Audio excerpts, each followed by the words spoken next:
Hello guys, and welcome to the Create 4-Week Nutrition Kickstart program. Just want to tell you about the aims of the program first. First of all, we want to give you the most bang for your buck changes to see results without too much sacrifice. We want to understand the most effective lifestyle habits and teach you the effect of certain foods on the body and give you alternative suggestions, so instead of dieting you can make informed choices. So rather than us tell you what not to eat, what we'd like to do is tell you the effect that certain foods have on the body so that you understand that, and then give you alternative options so that you can make informed choices, so you don't feel that level of deprivation and sacrifice that quite often happens on a diet. It's a lot more proactive approach basically. By doing this, we hope to put you in control of positive habits and basically get freedom from your cravings and hunger. Moving on, we want to get clarity on your goals and motivations, and this will allow us to turbocharge your willpower, and we're going to tune into your personal lifestyle needs and implement the positive habits you need in a realistic way. So again, we're really looking at the dieting process, taking away a lot of the negative elements of it and being proactive. Instead of it focusing on kind of eat less and move more, it's focusing on why do you desire more food in the first place and why don't you have the energy to exercise. If we can make you desire less calories and give you more energy and more desire to do a little bit of activity, then you're going to get results without feeling like you're making too many sacrifices or too much massive lifestyle overhaul. So today we're going to talk about trigger foods, and they're foods that have an impact on your waistline, fat burning and or your overall health and well-being. For example, things like your digestion, your energy levels, things like that. It can be one or all of those things. And although there are common trigger foods, they don't all affect everyone in the same way, and everyone has their own personal triggers. This is why there's so much debate and confusion around nutrition these days, because while some food might be a trigger for you, it might not be for your next door neighbour, for example. Now, it doesn't matter what I say or what anyone on the TV says. If a food is affecting your waistline, your digestion, your energy levels, then it's a trigger for you, regardless of whether it's considered healthy or not, or whether your next door neighbour's been eating it for 30 years and it's never given them any problems. Nutrition is a very individual thing, and trigger foods is one area where this is really, really important to realise that it's individual. Now, a trigger food could be perfectly healthy, or it could be okay in moderation for most people, but not for others. And by addressing trigger foods, it's really the number one thing you can do to get a rapid change in your weight and waistline. And this occurs primarily through a reduction in bloating and water retention. There is an effect on fat loss.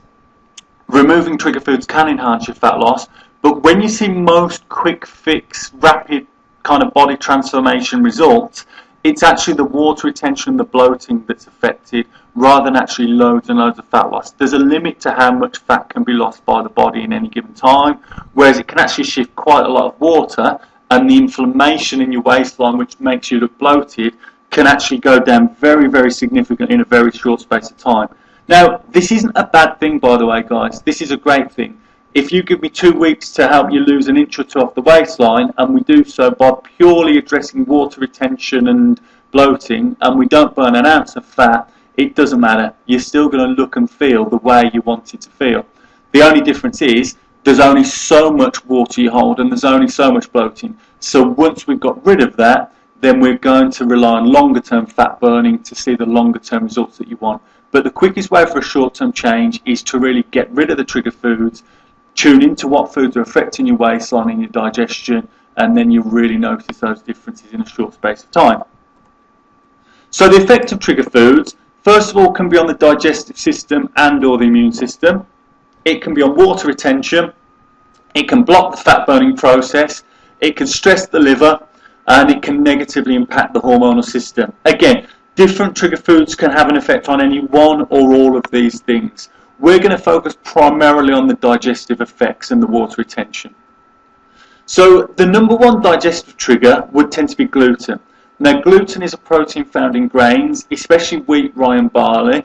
Oats is also a grey area, but it can be a trigger food. So again, the proof is in the pudding. Some of you will respond negatively to oats and it will cause some bloating. It might cause, it's not just bloating, it might cause a drop in energy very quickly after eating them. So that's another common factor with trigger foods, especially those that do cause problems with the digestion, they also tend to leave you feeling quite lethargic as well. And again, that could be oats. It's more likely to be gluten in more people, but in some people it could be oats as well, or instead of. Now, one of the reasons gluten is a trigger food is because some people lack the ability to digest it effectively. But it's also a common irritant of the digestive system, and this is what leads to the bloating. Just like when you have any kind of irritant on the outside of the body, if you kind of get a scratch or graze on the body, there'll be inflammation. Exactly the same thing inside the digestive system. The gluten just irritates the lining of the intestines, which is very sensitive lining anyway. And then when you get that inflammation, of course, the immune system responds, and that's when you get some of the bloating. That might be some of the pain and discomfort you might feel, and various other symptoms, which are, to be honest, too many to mention, but not everyone will experience all of them. Now, gluten often stimulates the immune system, and what this does, it leads to an increase in fluid retention within the cells. So the immune system is an inflammatory reaction. So if you imagine when you twist your ankle, you get swelling and inflammation in the ankle, you get that fluid buildup. Well, if your digestive system is inflamed, you get exactly the same kind of buildup of fluid in the system. And again, this can cause some problems with water retention, weight gain, etc. In extreme cases of gluten sensitivity, it leads to celiac disease. The problem is celiac disease is the tip of the iceberg. One of my friend's dad's been diagnosed with celiac disease. Now, he was in his late 50s when he got diagnosed. That's the fairly common age range. Few people do get diagnosed early these days, but the point is with celiac disease, it's a hidden kind of silent disease, and it creeps up on you. It's not a virus. My friend's dad didn't wake up one night having gone to bed the night before without celiac disease, and all of a sudden he wakes up and he's got it.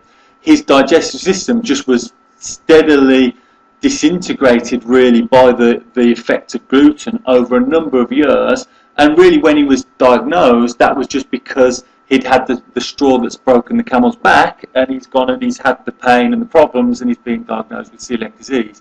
But it's actually come on over a long period of time. And it, essentially, as with any of these things, it's a bit of a spectrum. You could be sensitive to gluten quite a lot, and you won't be diagnosed with celiac disease, but you might be on your way there. Just in exactly the same way that someone that's eating a load of sugar and not doing any exercise, they may not be diabetic right now, but there's a good chance that if they keep going that way, they might be in a number of years' time. So this is really important to consider, because again, this is where there's a lot of debate, because celiac disease, basically, if you're told you don't have it, then that's fine. But actually, quite often it can be you don't have it yet. Now, true gluten-free grains are buckwheat, corn, rice and millet. But still, these can still be triggers for some people, just like broccoli could be a trigger for some people. Now, we're focusing today on the common triggers, and in most cases, removing the common triggers is enough to see significant results.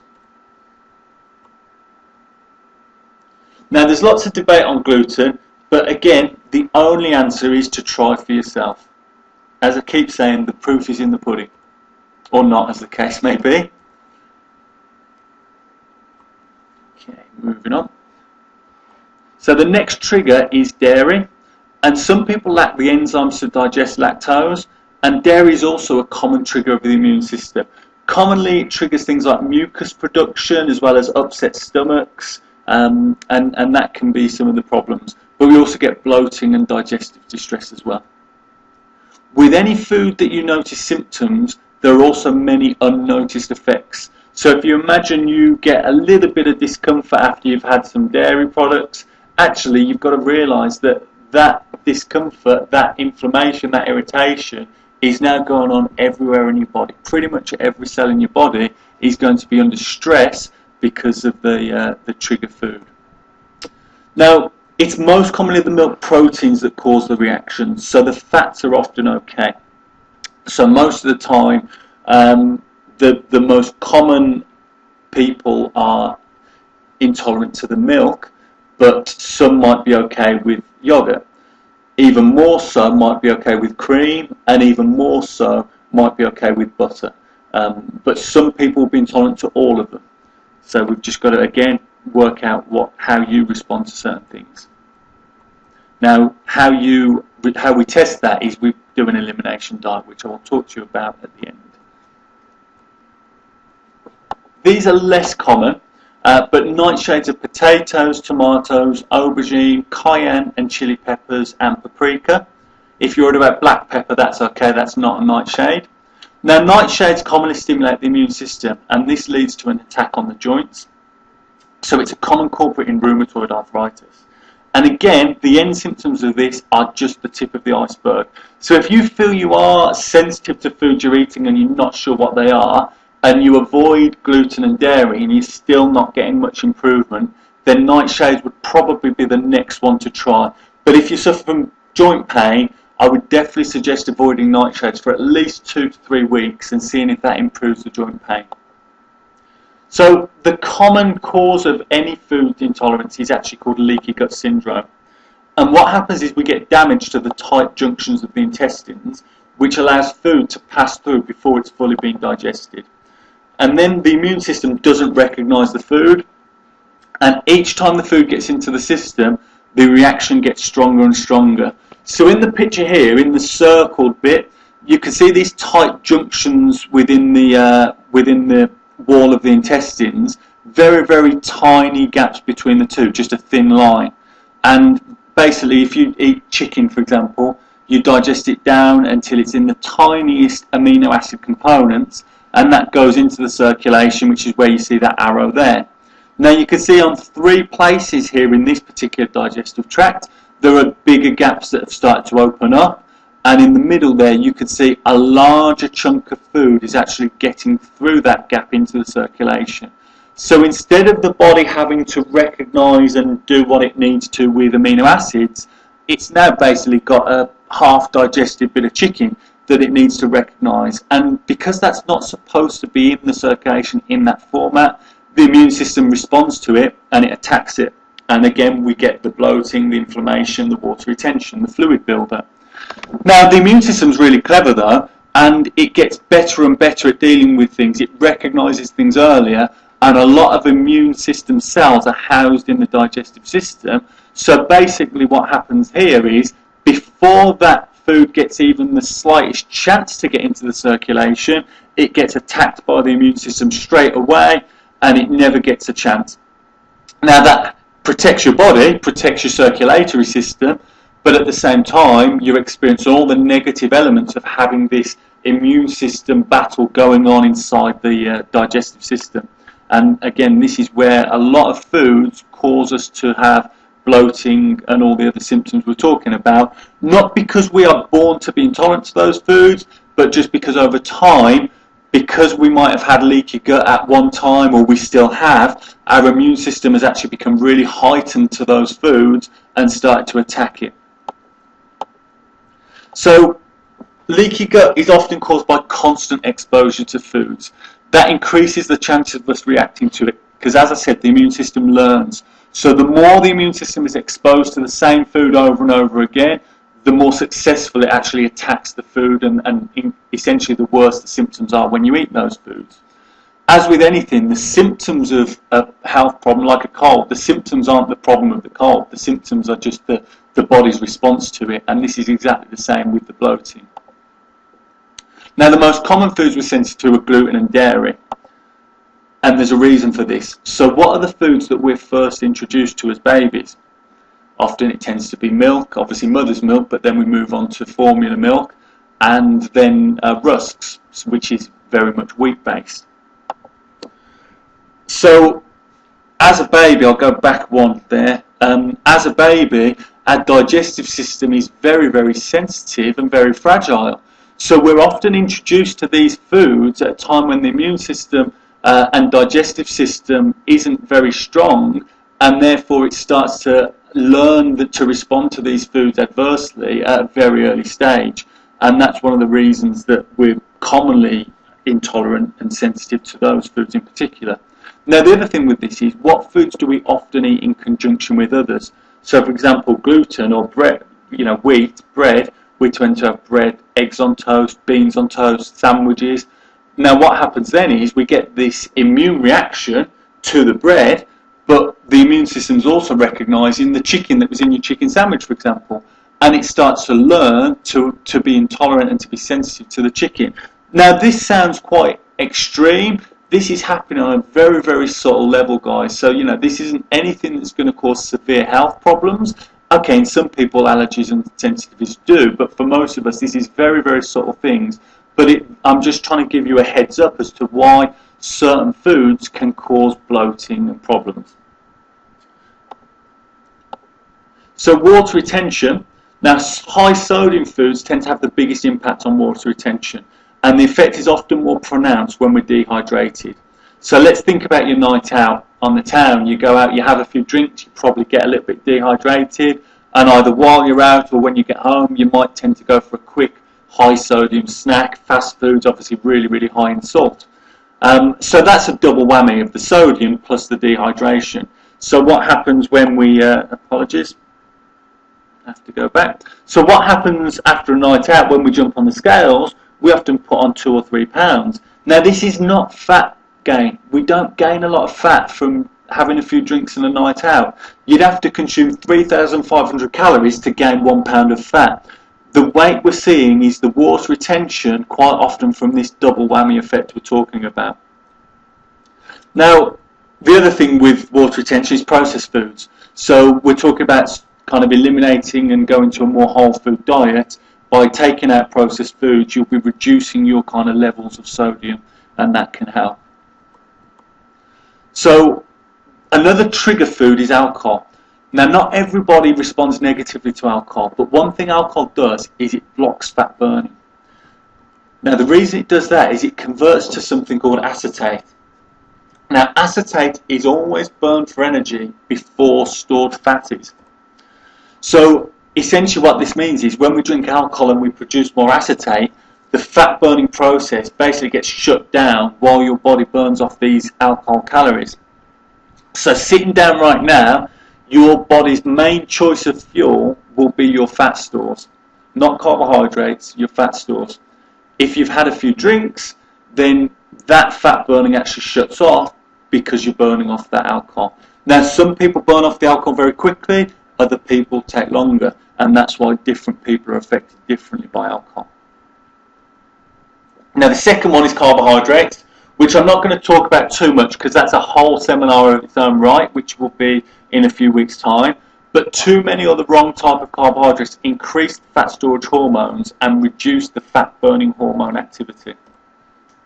Too little carbohydrates, on the other hand, can reduce your energy levels, and that can obviously increase your chances of binging. So that's no good either. We want the right amount, and the right amount should give you the best energy and the best fat burning.